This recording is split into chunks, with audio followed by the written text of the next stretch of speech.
हिमाचल में भी शुरू हो गई जनगणना। आज दिन से लेकर पूरे 1 महीने तक चलेगा पहला चरण। आपके घर तक पहुंचेंगी सरकारी टीमें और पूछे जाएंगे कुल 33 सवाल। तो फिर क्या बताना है और क्या नहीं, इसकी डिटेल आज ही जान लें। हिमाचल में आज से एक ऐसा काम शुरू हो गया है जिसका असर शायद आपको आज महसूस ना हो, लेकिन आने वाले सालों में इसका असर आपके गांव, आपके शहर और आपके आसपास मिलने वाली सुविधाओं में साफ दिखाई दे सकता है। क्योंकि आज 16 जून से जनगणना 2027 का पहला चरण शुरू हो चुका है। अगले 1 महीने तक यानी 15 जुलाई तक सरकारी टीमें प्रदेश के कोने कोने तक पहुंचेंगी, शहरों में भी, कस्बों में भी और उन गांवों तक भी जहां कई बार दूसरी सरकारी योजनाएं पहुंचने में वक्त लग जाता है। लेकिन यहाँ एक बात समझना बहुत जरूरी है। जनगणना का नाम सुनते ही ज्यादातर लोगों को लगता है कि सरकार बस ये गिनती करती है कि घर में कितने लोग रहते हैं, लेकिन असल में जनगणना उससे कहीं बड़ी चीज है।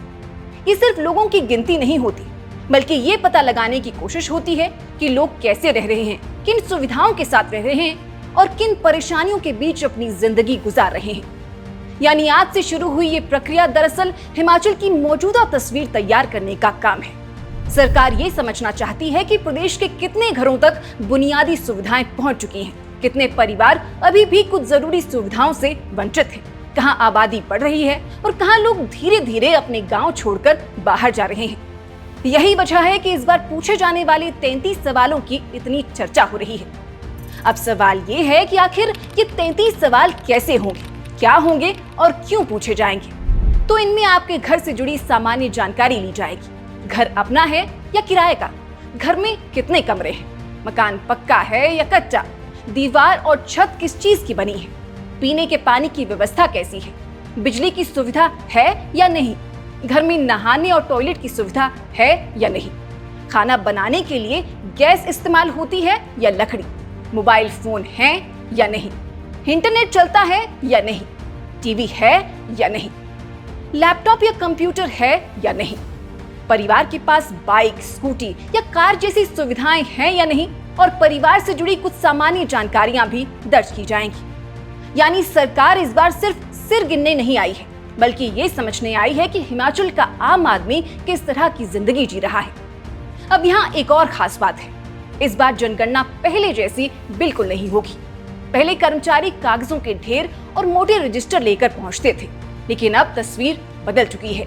इस बार ज्यादातर जानकारी सीधे मोबाइल ऐप के जरिए दर्ज की जाएगी। यानी हिमाचल के दूर दराज के इलाकों से लेकर बड़े शहरों तक पूरा डेटा डिजिटल तरीके से रिकॉर्ड होगा।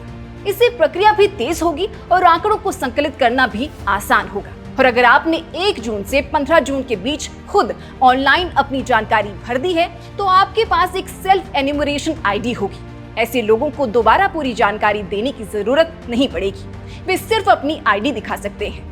हालांकि अगर आपने ऐसा नहीं किया है तो चिंता की कोई बात नहीं है, टीम आपके घर आएगी, पूरी प्रक्रिया वही पूरी कर लेगी। अब यहाँ सबसे जरूरी बात, आजकल ठगी के तरीके भी बदल गए हैं। ऐसे में कई लोगों के मन में डर होता है कि कहीं कोई फर्जी व्यक्ति सरकारी कर्मचारी बनकर घरों तक ना पहुंच जाए। इसी को देखते हुए इस बार एक खास व्यवस्था की गई है। घर आने वाले कर्मचारी के पहचान पत्र पर QR कोड होगा। आप अपने मोबाइल से उसे स्कैन करके उसकी पहचान की पुष्टि कर सकते हैं।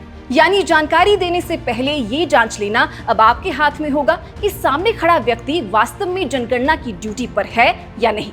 इसी के साथ एक और बात साफ साफ समझ लीजिए, जनगणना के दौरान कोई भी व्यक्ति आपसे बैंक खाते की जानकारी नहीं मांगेगा, कोई OTP नहीं पूछा जाएगा, कोई ATM नंबर नहीं पूछा जाएगा, कोई पासवर्ड भी नहीं पूछा जाएगा। अगर कोई ऐसा करता है तो तुरंत सतर्क हो जाइए।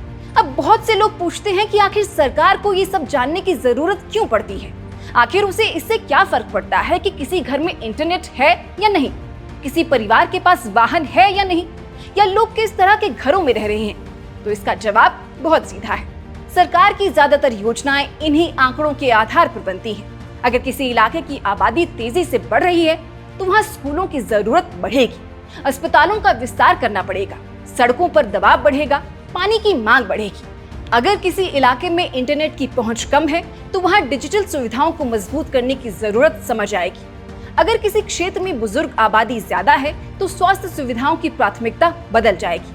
और अगर किसी गांव से लगातार लोग बाहर जा रहे हैं तो सरकार को ये संकेत मिलेगा कि वहां पलायन एक गंभीर मुद्दा बन चुका है।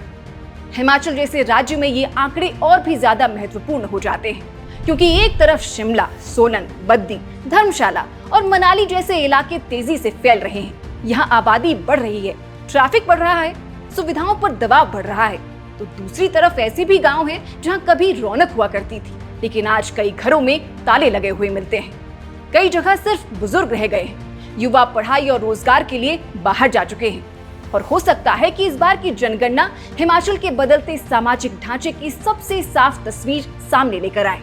ये बता दे कि कौन से गांव खाली हो रहे हैं, कौन से कस्बे तेजी से बढ़ रहे हैं और आने वाले समय में प्रदेश को सबसे ज्यादा जरूरत आखिर कहां पड़ने वाली है। इसलिए जनगणना को सिर्फ एक सरकारी औपचारिकता समझकर नजरअंदाज करना सही नहीं होगा, क्योंकि आने वाले वर्षों में आपके इलाके में क्या बदलेगा, किस क्षेत्र में ज्यादा निवेश होगा, कहां नई सुविधाएं पहुंचेंगी और किन इलाकों को सबसे ज्यादा प्राथमिकता मिलेगी, उसकी बुनियाद काफी हद तक इसी डेटा पर टिकने वाली है। इसलिए अगले कुछ दिनों में जब आपके घर जनगणना की टीम पहुंचे तो पूरी सजगता के साथ अपनी सही जानकारी उन्हें जरूर दें। हर घर से दी गई सही जानकारी ही भविष्य की नींव को मजबूत बनाएगी। इसलिए जिम्मेदार नागरिक बनकर आई हुई टीम से पहचान पत्र और QR कोड की जांच करना ना भूलें। औपचारिकता से आगे बढ़कर सही ढंग से जनगणना का हिस्सा बने। अपने आसपास के लोगों से भी ये जानकारी जरूर साझा करें और हमें कमेंट कर जरूर बताएं कि आपको क्या लगता है कि आपके इलाके की सबसे बड़ी समस्या क्या है जिसे जनगणना के आंकड़े उजागर कर सकते हैं। और क्या जनगणना के आधार पर बनने वाली योजनाओं का असर आपने अपने क्षेत्र में कभी महसूस किया है? क्या आप मानते हैं जनगणना वाकई देश और प्रदेश को बेहतर बनाने में महत्वपूर्ण भूमिका निभाती है?